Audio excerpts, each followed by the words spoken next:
नमस्कार, 7 PM news live देख रहे हैं आप। आपके साथ मैं हूं लावनी श्रीवास्तव। तो आज हम बात करने वाले हैं एक ऐसे देश की जो कहता है कि उसके यहाँ लोकतंत्र है, लेकिन लोकतंत्र की दुहाई देने वाले पाकिस्तान में ही लोकतंत्र की धज्जियां किस कदर उड़ाई जाती हैं, इसकी तस्दीक करता हुआ वीडियो इन दिनों खूब सुर्खियां बटोर रहा है।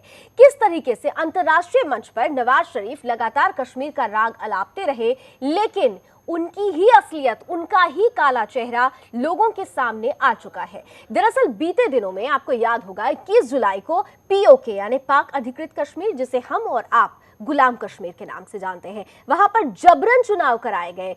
इस चुनाव में जीत दर्ज करने के लिए 14 लोगों का कत्लेआम भी करा दिया गया। मीडिया में जब ये खबरें सामने आई, लोगों का गुस्सा सामने आया, तो तमाम तरीके की प्रतिक्रियाएं भी आई। लोगों की आवाज को दबाने की कोशिश भी की गई, लेकिन पाक अधिकृत कश्मीर में, गुलाम कश्मीर में, वहां के लोगों की आवाज एक के बाद एक बुलंद होती जा रही है। जहां सड़कों पर लोग उतरकर सीधे तौर पर गो नवाज गो के नारे लगा रहे हैं, वहीं आज वो रोष एक दूसरे तरीके से सामने आया। कई पोस्टर्स को नीलम वैली में कालिक पोता गया है। उन पोस्टर्स में राहिल शरीफ और नवाज शरीफ के चेहरे हैं, पाकिस्तान मुर्दाबाद के नारे लगाए गए हैं, पाकिस्तान के झंडे जलाए गए हैं। और ऐसे में सवाल यही उठता है कि आखिर पाकिस्तान क्या अब अपनी असलियत को स्वीकार करेगा? क्या वो ये स्वीकार करेगा कि दूसरे देशों पर मानवाधिकार उल्लंघन का आरोप लगाने वाला पाकिस्तान खुद अपनी सरजमी पर मानवाधिकार का खुलेआम उल्लंघन कर रहा है? आज हम इसी मसले पर बात करेंगे, लेकिन शुरुआत इस रिपोर्ट के साथ करते हैं।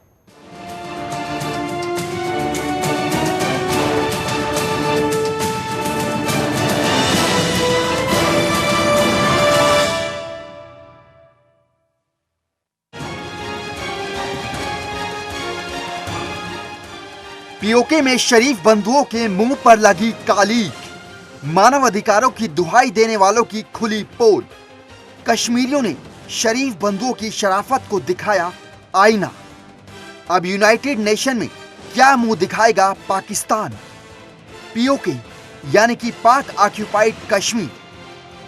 सीधे शब्दों में कहें तो गुलाम कश्मीर में पाकिस्तानी खुफिया एजेंसी ISI ने जबरन चुनाव करवा दिया, जिसके बाद नीलम घाटी में कश्मीरियों का गुस्सा फूट पड़ा, उनका धैर्य जवाब दे गया। चुनाव के नाम पर हुई मनमानी के खिलाफ कश्मीरी सड़कों पर उतर गए। नवाज शरीफ और उनके नेताओं के मुंह पर कालीक पोत दी गई, पाकिस्तान का झंडा जला दिया गया, नवाज की पार्टी के पोस्टर फाड़ दिए गए। पाकिस्तान पीओके को हथियाने के लिए पिछले 67 वर्षों से ख्वाब देख रहा है, और इसी नापाक मंसूबे को पूरा करने के लिए पाकिस्तान ने पहले वहां आतंक की फैक्ट्रियां बनाई, लेकिन उसी फैक्ट्री से निकले आतंकियों ने उसको ही बर्बाद कर दिया। तो उसने मासूम कश्मीरियों को सेना के हाथों सुपुर्द करवा दिया। उससे भी काम नहीं बना तो उसने ISI के कहने पर दुनिया को दिखाने के लिए चुनाव करवा दिया। चुनाव में ISI के साथ मिलकर शरीफ बंधुओं ने अपनी चालबाजी से 41 में से 32 सीटों पर कब्जा कर लिया। गुलाम कश्मीर में हुए इस कथित चुनाव के खिलाफ पाकिस्तान मानवाधिकार ने भी आवाज उठाई। पीओके के पूर्व प्रधानमंत्री ने कहा, नवाज ने नोट के बदले वोट खरीदे हैं। नवाज शरीफ कश्मीरियों की आवाज को दबाना चाहते हैं, लेकिन शरीफ बाबू जरा शराफत दिखाइए, कश्मीरियों पर अत्याचार मत कीजिए। वो हिंदुस्तान में शामिल होना चाहते हैं तो उनको मत रोकिए। पिछले 67 वर्षों से आपने कश्मीरियों को क्या दिया? न चलने के लिए सड़कें हैं, न पढ़ने के लिए स्कूल। अगर कुछ है तो राष्ट्रीय मान्यता प्राप्त आतंकियों की फैक्ट्री। विकास क्या होता है? मानवाधिकार क्या होता है? चुनाव कैसे कराया जाता है? लोकतंत्र कैसे चलता है?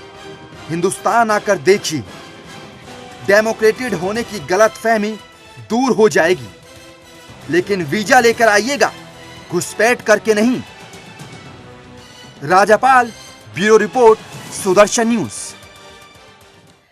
दरअसल सच्चाई तो ये है कि पाकिस्तान लोकतंत्र की परिभाषा समझता ही नहीं है, उसे पता ही नहीं है कि लोकतंत्र होता क्या है, क्योंकि वहां तो सरकार चलाने वाले कोई सरकार नहीं होती। सरकार चलती है आर्मी से, सरकार चलती है आईएसआई से, सरकार चलती है आतंकियों से। और यही वजह है कि लोकतंत्र की खुलेआम धज्जियां उड़ाई जाती हैं पाकिस्तान में। इस बात को आज हम सिर्फ नहीं कह रहे हैं, जो वीडियो में जो लोग दिखाई दे रहे हैं सिर्फ वही नहीं कह रहे हैं, बल्कि खुद पाकिस्तान के पीओके के पूर्व प्रधानमंत्री सुल्तान महमूद चौधरी भी इस बात की तस्दीक कर चुके हैं। पाकिस्तानी मीडिया में आने वाले बुद्धिजीवी भी इस बात की तस्दीक कर चुके हैं कि किस तरीके से पाकिस्तान में जबरन मानवाधिकार का उल्लंघन होता आया है। आप खुद देखिए। कश्मीर के इलेक्शन में उन्होंने प्री पोलिंग की, उन्होंने 2 अरब रुपया स्कीमें दी यहाँ कश्मीर में, और हर उम्मीदवार को 5-5 करोड़ रुपया वोट खरीदने के लिए दिया। अगर आप यहाँ मीरपुर के चारों हल्के देखें तो यहाँ पे परसों रात से खरीदो फरोख्त जारी है। कश्मीर में पीपल्स पार्टी की गवर्नमेंट बनी थी इसलिए कि पाकिस्तान में पीपल्स पार्टी की गवर्नमेंट थी। तो डॉक्टर साहब मैं ये समझता हूँ ज़ाती तौर के ऊपर कि इन इंतखाबात से बेसिकली ये जो इंतखाबात हैं ये तो लोगों के मसाइल हल करने के लिए जो इस पर्पज़ के लिए होते हैं, मगर ये 70 सालों से 65 सालों से ये मश्क हो रही है। लोगों की ज़िंदगियाँ तो बहुत बेहतर नहीं हुई, मगर दूसरी तरफ साथ ही ये भी है कि ये जो लोग राय हकदही जो इस्तेमाल करते हैं, अपने वोट का जो हक इस्तेमाल करते हैं, ये उसकी भी तौहीन है कि ये जो मन माने जो रिजल्ट वहाँ पे ले लेते हैं, हम वोट जो है वो जायद को डालते हैं और निकलता बकर की तरफ से है। तो आपने सुना कि ये मलाल तो वहां पर राजनीतिक हलकों में भी है, ये मलाल वहां के बुद्धिजीवियों को भी है कि किस तरीके से पाकिस्तान में लोकतंत्र की धज्जियां उड़ाई जाती है, लेकिन पाकिस्तान इस सच को स्वीकारने को तैयार नहीं है। हम आगे बढ़े उससे पहले एक छोटी सी जानकारी आपको देते हैं कि पीओके पाक अधिकृत कश्मीर आखिर के बारे में थोड़ा सा आपके सामने जानकारी रख रहे हैं। पीओके का पूरा नाम पाकिस्तान अधिकृत कश्मीर, पाक ऑक्यूपाइड कश्मीर है। पीओके को पाकिस्तान ने अवैध तरीके से कब्जा कर रखा है। पीओके हिंदुस्तान का अभिन्न अंग है। दुनिया को बरगलाने के लिए यहाँ पर आईएसआई ने जबरन चुनाव करवाए। पीओके में पाकिस्तानी सेना कश्मीरियों पर अत्याचार करती है, इसकी तस्दीक करते हुए कई वीडियो कई बार सामने आ चुके हैं। पीओके में पाकिस्तान ने आतंकी फैक्ट्रियां लगा रखी हैं। पीओके में मानवाधिकार नाम की कोई चीज नहीं है। हालांकि दुहाई जरूर दी जाती है मानवाधिकार की, लेकिन ऐसी कोई चीज यहाँ पर है नहीं। और पीओके के लोग भारत में हमेशा से शामिल होना चाहते रहे हैं। और पाकिस्तान के इस पहलू को और अच्छे से समझने के लिए इस वक्त हमारे साथ स्टूडियो में खास मेहमान जुड़ चुके हैं। स्वागत करना चाहूंगी जाने माने पॉलिटिकल एक्सपर्ट संदीप द्विवेदी जी का। बहुत बहुत स्वागत है संदीप जी आपका। अब जिस तरीके से पाकिस्तान की ये तस्वीर हमारे सामने आई है, ये पहली बार नहीं है जब यहाँ पर पीओके में लोगों के साथ अत्याचार हुआ हो, पीओके में चुनावी धांधली हुई हो, लेकिन अब 14 लोगों के कत्लेआम करने की बात सामने आई। लोग वहां पर अब उतर रहे हैं, नारे लगा रहे हैं गो नवाज गो के, साथ ही साथ पोस्टर्स पर काली पोती जा रही है। क्या इस सच को पाकिस्तान स्वीकारेगा? देखिए, ये तो दुनिया बहुत पहले से जानती है कि जो पाक अधिकृत कश्मीर है वहाँ पे कहीं ना कहीं पाकिस्तान सरकार पूरी तरीके से विफल रही है। अगर आप भारत का जो कश्मीर का हिस्सा भारत के पास है वहाँ के विकास की बात करें और पीओके वाले कश्मीर की बात करें तो जमीन आसमान का अंतर है। इवन अगर आप पाकिस्तान की बात करें तो वहाँ पे विकास के नाम पे कुछ नहीं है, सिर्फ बातें ही होती हैं और आतंकवाद और क्राइम, इसके अलावा कहीं कुछ नहीं दिखता। बिल्कुल। पाक अधिकृत कश्मीर में मैं एक तरफ और एक चीज़ आपको बताना चाहूँगा कि कहीं ना कहीं इसमें अगर आप देखिए तो भारत की इसमें कूटनीतिक सफलता भी है। भारत ने जिस तरीके से बाढ़ में भारत में जो कश्मीर का हिस्सा है उसमें जिस तरीके से इन्होंने राहत बचाव कार्य किए, जिस तरीके से विकास किया, जिस तरीके से लोगों की समस्याओं को सॉल्व करने की कोशिश की, कहीं ना कहीं ये मैसेज जब वहाँ के हिस्से में पहुंचा तो वहाँ के लोग भारत को लेकर काफ़ी पॉजिटिव हुए। और जो कि वो पहले से भी पॉजिटिव थे। पहले से भी कहा जाता कि जब पाकिस्तान जम्मू कश्मीर का हिस्सा जब भारत के साथ शामिल हुआ था तो धारा 370 के साथ पूरा कश्मीर आया था, लेकिन कुछ ना कुछ हमारी राजनीतिक गलतियां रही जिनकी वजह से हमने पूरा कश्मीर नहीं ले पाया और कुछ थोड़ा सा हिस्सा पाकिस्तान के हिस्से में चला गया। तो कश्मीर पाक अधिकृत कश्मीर की हालत बहुत ख़राब है। वहाँ पे अगर कोई पाकिस्तान के खिलाफ आवाज़ उठाता है तो उसको तो मार दिया जाता है, बहुत ज़्यादा प्रताड़ित किया जाता है। इवन वहाँ से कोई इस तरह की चीज़ बाहर नहीं निकलने दी जाती है। आज जो विद्रोह की आवाज़ उठा रही है, आज जिन्होंने इलेक्शन करवाए, उसके पीछे सबसे बड़ा रीज़न ये है कि इनके ऊपर अंतर्राष्ट्रीय दबाव है। क्योंकि आप भारत के ऊपर उंगली उठा रहे हैं, लेकिन पहले आप अपने अंदर भी तो झाँक के देखिए। यूएन एजेंसी इनको यही समझाती है, हमेशा इनको इसी चीज़ की सलाह दी जाती है और इसी दबाव में इन्होंने कहीं ना कहीं इलेक्शन करवाया। और इस इलेक्शन में ये बात फैक्ट है कि कहीं ना कहीं धांधली हुई है, इसलिए ये हाँ, धांधली हुई है। और सबसे बड़ी चीज है, एक और अहम खुलासा हो रहा है कि जो वोटर्स यहाँ पर थे, दरअसल वो वोटर्स पीओके के थे ही नहीं, वो तो पाकिस्तान के दूसरे इलाकों के लोग थे। जो असल वोटर्स थे उन्हें वोट देने से भी रोका गया है, और जब उन्होंने आवाज उठाई तो उनमें से कई लोगों का मर्डर तक करा दिया गया है। ऐसे में हम बात कर रहे हैं कि अब अंतर्राष्ट्रीय दबाव एक तरीके से हो रहा है, इसलिए आवाजें उठ रही हैं। लेकिन पहले भी अंतर्राष्ट्रीय दबाव हम डालते रहे हैं, तमाम तरीके से इस पहलू पर चर्चा होती रही है, लेकिन लोगों की आवाज को दबा दिया गया था। अब आपको लगता है कि जो लोग वहां से आवाज बुलंद कर रहे हैं, क्या उनके अंदर से वो डर धीरे धीरे खत्म हुआ है? भारत सरकार जिस तरीके से स्ट्रांग हुई है पाकिस्तानी को लेकर, जिस तरीके से पीओके को लेकर भारत सरकार ने अपना एक स्ट्रांग एक्शन दिखाया है, क्या आपको लगता है कि अब लोगों की आवाज दबेगी नहीं, या बल्कि और ज्यादा बुलंद होती जाएगी? देखिए, जिस तरीके से अभी भारत ने अपनी फॉरेन पॉलिसी को चेंज किया और जिस तरीके से एग्रेसिव तरीके से उन्होंने पाकिस्तान को चारों तरफ से कूटनीतिक तरीके से घेरा है, तो उससे कहीं ना कहीं आज आप देखिए पाकिस्तान पूरी तरीके से बैकफुट है। इवन अगर पाकिस्तान के साथ आप देखिए, चाइना के अलावा कोई भी ऐसा कंट्री नहीं जो इनको साथ देने के लिए तैयार हो। तो यहाँ पे अभी जो सुषमा जी ने एक बयान दिया कि कश्मीर भारत का अभिन्न हिस्सा था, है और रहेगा, और ये कयामत तक भी उम्मीद ना रखें कि उन्हें मिलेगा। तो कहीं ना कहीं वहां के लोगों में भी उम्मीद जगी कि अगर आज हम इस चीज़ की मांग करते हैं कि हमें भारत में शामिल किया जाए, तो हो सकता है भारत और अंतर्राष्ट्रीय जो एजेंसियां हैं उनका हमारी तरफ ध्यान आए और हमारी कुछ सुनवाई हो। लोकतंत्र की अगर बात करिए तो लोकतंत्र कभी पूरे पाकिस्तान में नहीं रहा। ये कश्मीर में क्या लोकतंत्र हासिल करेंगे? आज भी अगर आप देखिए, नवाज शरीफ कहीं ना कहीं वहाँ के आर्मी के दबाव में रहते हैं, कहीं ना कहीं उन्हें भी डर सताता है कि कभी भी तख्ता पलट हो सकता है। तो ये सिर्फ एक लीपअप होती थी, सिर्फ एक अंतर्राष्ट्रीय प्लेटफॉर्म पर दिखाने की तैयारी थी कि हमने वहाँ पे लोकतांत्रिक तरीके से इलेक्शन करवाया और वहाँ पे सरकार चलाना चाह रहे हैं, बनाना चाह रहे हैं। लेकिन अगर आप देखिए जिस तरीके से न्यूज़ निकल के आ रही है, जिस तरीके से चीज़ें निकल के आ रही हैं, कहीं ना कहीं एक बार फिर से पाकिस्तान अपनी फजीयत करवा रहा है। हाँ, और कहीं ना कहीं से अब नवाज शरीफ की भी फजीयत होने वाली है। नवाज शरीफ के लिए भी इसे खतरे की घंटी मानेंगे? नवाज शरीफ के लिए तो इस समय एक बहुत बड़ा चैलेंज है कि वो अपनी सत्ता कितने दिन बचा के रख सकते हैं, क्योंकि जिस तरीके से उनका आर्मी चीफ के साथ कन्फ्लिक्ट हो रहा है और जिस तरीके से मीडिया एजेंसी से खबरें निकल के आती हैं कि कभी भी वो तख्ता पलट कर सकते हैं, क्योंकि और लोग कुछ ना कुछ मांग उठा भी रहे। हमने बीते दिनों में देखा था कि पोस्टर्स लगाए गए थे, लोग चाहते थे कि मार्शल लॉ वहां पर आए। हाँ, काफी बड़े तरीके से इसका विरोध किया जा रहा है। दूसरी तरीके से अगर देखा जाए तो कहीं ना कहीं आर्मी खुद ही इनका विरोध करवा रही है, जिससे उनको मौका मिले तख्ता पलट करने का। हाँ, यहाँ पर एक और बहुत खास सवाल संदीप जी, यहाँ पर अब जहन में ये आने लगा है कि पाकिस्तान अधिकृत कश्मीर में जो तस्वीरें सामने आ रही है लोगों पर अत्याचार की, या लोग जो अब आवाज़ बुलंद कर रहे हैं, ये तस्वीर हमारे देश के अंदर बैठे जो आस्तीन के सांप हैं, जो हमेशा पाकिस्तान जिंदाबाद के नारे लगाते हैं, पाकिस्तान की का समर्थन करते हैं और कश्मीर को पाकिस्तान में मिलाने के लिए तमाम तरीके से जदोजहद करते रहते हैं, उनके लिए ये एक तस्वीर नहीं है क्या? उनके लिए भी, उन्हें भी अब समझ लेना चाहिए कि आप जिस पाकिस्तान में शामिल होना चाहते हैं वहां पर लोगों की क्या हालत है?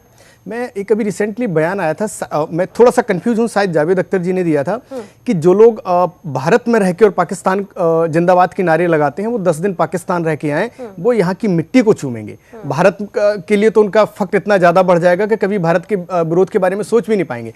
और ये हकीकत भी है कि जो लोग भारत से पाकिस्तान जाते हैं, चाहे वो हिंदू हो चाहे मुस्लिम, उससे फर्क नहीं पड़ता, उन्हें हमेशा इतनी गलत नजरिए से देखा जाता है, उनके साथ हमेशा इतना गलत बर्ताव किया जाता है कि वो दोबारा जिंदा रह के कभी पाकिस्तान जाना पसंद नहीं करते। एक छोटा सा एक्सपीरियंस मैं आपको बता रहा हूँ। मेरे कुछ फ्रेंड एयरलाइंस इंडस्ट्री में हैं, तो जब कोई पैसेंजर एयरलाइंस में अगर कोई गलती करता है तो उसको सिर्फ डराने के लिए वो इतना बोलते हैं कि अगर आप इससे ज़्यादा परेशानी करेंगे स्टाफ के साथ तो आपको पाकिस्तान लाहौर उतार दिया जाएगा और उसके आगे बाद जो फ्लाइट आएगी उससे आपको दिल्ली जाने के लिए आपको व्यवस्था की जाएगी। तो वो व्यक्ति कितना भी गलत हो, कितना भी स्ट्रांग हो, एकदम शांत होकर बैठ जाता है। कई केसेस तो ऐसे देखे जाते हैं कि पाकिस्तान लाहौर का नाम लेने के बाद लोग लाहौर से, मतलब उसकी जो एयर सीमा होती है वहाँ से लेकर दिल्ली तक रोते रोते आते हैं। तो जहाँ इस लेवल का आतंक हो पाकिस्तान को लेके, वहां हम लोकतंत्र की बात कैसे कर सकते हैं? और भारत के जो आस्तीन के सांप हैं, मुझे लगता है कि इन्हें 10-15 दिन के लिए पाकिस्तान एक बार घूम के आना चाहिए और इन्हें हकीकत पता चल जाएगी। और कई बार ये बातें भी आई हैं जब हमने देखा है कि पाकिस्तान में हिंदुओं के साथ किस तरीके से अत्याचार होता है। हमने वो खबर उठाई, हमने तमाम तरीके से उस खबर को सामने भी रखा, लेकिन वहां पर रह रहे मुसलमानों के साथ भी अत्याचार होता है। और यही वजह है कि हमारे देश के जो असल मुसलमान हैं वो ये कहते हैं कि अगर दुनिया में मुस्लिम समुदाय कहीं सुरक्षित है तो वो भारत की सरजमी है, लेकिन फिर भी हमारे देश के सो कॉल्ड कुछ राजनेता हैं जिनको ये चीज समझ में नहीं आती। आपको नहीं लगता कि हमारे यहाँ ये जो मसला होता है उसे दरअसल पॉलिटिकल बेकरी में बेक करने की आदत हो गई है हमारे यहाँ, और यही वजह है कि इस प्रकरण का अंत नहीं हो पा रहा है? देखिए, राजनीति का एक बहुत अच्छा पहलू ये होता है कि डिवाइड एंड रूल वाली पॉलिसी लोग अपनाते हैं। अगर आप भारतीय पॉलिटिक्स को ध्यान से देखें तो कहीं ना कहीं पहले हिंदू, मुस्लिम, सिख, ईसाई के नाम पे लोगों को बांटा गया। अब दूसरी एक हवा चली है कि अब दलित, सवर्ण और मध्य वर्ग के नाम पे बांटो। तो ये कहीं ना कहीं एक तरीका है कि अगर आपको राजनीति करनी है, अगर आपको सत्ता में रहना है और एक पर्टिकुलर वोट बैंक को मोबिलाइज करना है, तो कहीं ना कहीं आपको इस तरह की राजनीति करनी पड़ेगी। और ये हमारे देश का दुर्भाग्य है कि अगर कोई अच्छा व्यक्ति कुछ काम करना चाह रहा है तो उसको काम नहीं करने दिया जाएगा, बल्कि इस तरह के आरोपों में पकड़ा जाएगा। चलिए संदीप जी, मैं आपके पास आगे आऊंगी। इस वक्त मेरे साथ फोन लाइन पर भी एक खास मेहमान जुड़ रहे हैं। मेरे साथ जाने माने फॉरेन एक्सपर्ट कमर आगा जी फोन लाइन पर जुड़ चुके हैं। बहुत बहुत स्वागत है कमर साहब आपका। और जिस तरीके से हम अब तस्वीरें देख रहे हैं, पीओके में चुनाव की धांधली के बाद कत्लेआम भी हुआ है, लोग अब नाराज हैं, सड़क पर उतर रहे हैं, गो नवाज गो किनारे लगा रहे हैं, कालिक पूर्ति जा रही है पोस्टर्स पे। आपको लगता है कि ये एक ऐलान है सीधे तौर पर पाकिस्तान के लिए और अब उसे चेत जाना चाहिए, क्योंकि एक और बलूचिस्तान में आवाज बुलंद हो रही है, दूसरी तरफ अब पीओके में भी आवाज बुलंद होने लगी है? देखिए, पीओके में तो काफी समय से समस्याएं चल रही हैं और वहाँ पे बहुत दमन की नीति रही है, दबा के रखते हैं उन लोगों को। और अब तो हालात वाकई बहुत खराब हो चुके हैं। इलेक्शंस हुए, इलेक्शन को रिग करा इन्हीं ने, फार्स इलेक्शन थे सब। फिर उसके अलावा पहले ये होता था कि कुछ लोकल लोग इलेक्शन जीत लेते थे, लोकल ऑर्गेनाइजेशन ग्रुप। अब ये है कि उन्हीं ने नेशनल पार्टीज जो है पीपीपी और पीएमएलएन और तहरीक इंसाफ जो है, ये सब पार्टियां जो नेशनल पार्टीज बन चुकी हैं वही इलेक्शन लड़ती हैं, वो जीतती हैं और लोकल लोगों का नाम ही रहता है, कुछ कर नहीं पाते। फिर उसके अलावा अंडर डेवलप बहुत रीजन में डेवलपमेंट नाम की चीज नहीं है। स्कूल, कॉलेज, यूनिवर्सिटीज बहुत पुराने हैं, नए खुल नहीं रहे और पुराने जो हैं बहुत खराब हालत में हैं। लड़के पढ़ने बाहर जाते हैं, पढ़ के कोई जॉब नहीं मिलती, जब पढ़ के वापस आते हैं तो जो जाता है वो वापस नहीं आता।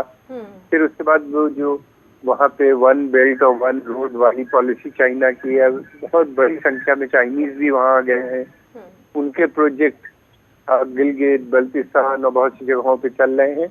उन प्रोजेक्ट्स में इतने लोग बाहर के आ गए हैं, खासतौर से पाकिस्तान का जो पंजाब है वहाँ पे आके बस रहे हैं। तो उनकी जो वहाँ पे उनकी भाषा, उनका रहन सहन, उनका खान पान, सब चीजें इफेक्टेड हो रही हैं, जो कि ऑक्युपाइड टेरिटरीज में किसी को करने का हक नहीं, कोई बाहर का नहीं आके सेटल हो सकता।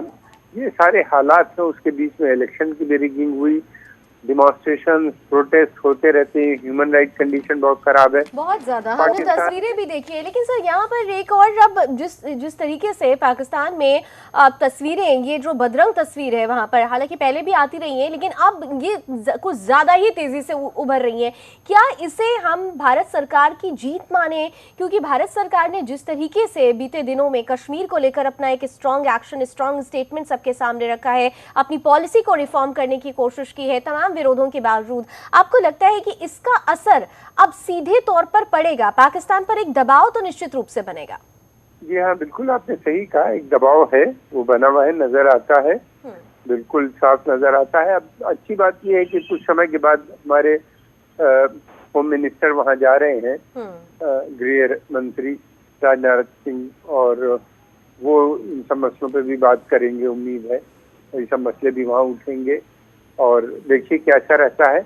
ये है कि वहाँ पे ह्यूमन राइट्स की कंडीशन बहुत खराब है, खबरें आती नहीं है। अब तो कुछ मीडिया में फिर भी आ गई, जब से ये मोबाइल फोन्स आए हैं, इससे क्लिप बना के लोग भेज देते हैं।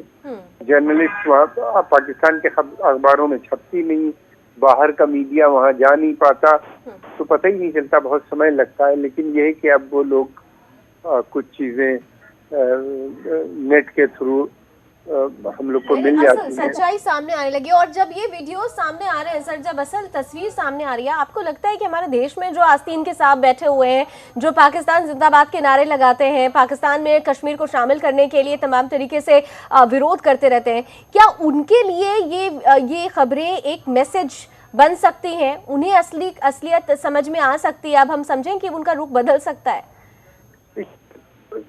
कश्मीर में बहुत कम लोग हैं जो ये चाहते होंगे कि पाकिस्तान में जाना। पाकिस्तान के हालात जिस किस्म के, मैं नहीं समझता कि बहुत ये एक सेक्शन है हुर्रियत का जो श्रीनगर और उसके आसपास है, वो इस तरह की हरकतें जो पाकिस्तान के इशारों पे काम करता है, जो पाकिस्तान से गवर्न होता है, वो लोग इस तरह की हरकतें करती हैं और फिर उसके बाद सिचुएशन को नॉर्मल नहीं होने देते, वो है। वरना अदरवाइज कश्मीर में सिचुएशन को नॉर्मल नहीं होने देते, लेकिन उनको भी ये सोचना चाहिए कि वो जिस नॉर्मल कंडीशन में भारत की सरजमी पर है, अगर पाकिस्तान चले जाएंगे तो शायद वो पूरी तरह से अब नॉर्मल भी हो जाएंगे। बहुत बहुत शुक्रिया कमर जी हमारे साथ जुड़ने के लिए। वक्त मेरे पास कम है। संदीप जी, 5 सेकंड में हम आपसे लास्ट कमेंट चाहेंगे, कितनी बड़ी जीत माने भारत के लिए इस तरीके की तस्वीरों का सामने आ रहा है? देखिए, पाकिस्तान शुरू से लेकर आज तक सिर्फ एक ही विचारधारा पे चलता रहा है कि कब हम भारत के साथ युद्ध में जीत पाएंगे, कब हम इनके साथ वो तो हो नहीं पाएगा सर। दूसरी चीज, भारत की जो पॉलिसी है कि कहीं ना कहीं जो जिस तरीके से दिलों पे जीत रहे हैं, भले ही इन्होंने भारत ऑक्युपाइड कश्मीर में लोगों से जीते हों, भारत के हिस्से वाले कश्मीर में जीते हों, उसका जो फर्क वहां के युवाओं पे, वहां की जो पब्लिक पे पड़ा, मुझे लगता है भारत के लिए एक बहुत अच्छा कदम है। बिल्कुल। और ऐसे में ये उम्मीद की जा रही है कि इस तस्वीर के सामने आने के बाद हमारे देश में बैठे वो लोग जो पाकिस्तान के लिए हमेशा से आवाज बुलंद करते रहे हैं, बाकी पीओके के लिए आवाज बुलंद करते रहे हैं, उन्हें कम से कम सच्चाई दिखेगी और वो ये समझेंगे कि कश्मीर भारत का हिस्सा था, है और हमेशा रहेगा। बहुत बहुत शुक्रिया संदीप जी आपका भी मेरे साथ जुड़ने के लिए, महत्वपूर्ण राय रखने के लिए। इस बुलेटिन में अभी बस इतना ही। देश दुनिया की तमाम खबरों के लिए आप देखते रहिए सुदर्शन न्यूज। जय हिंद।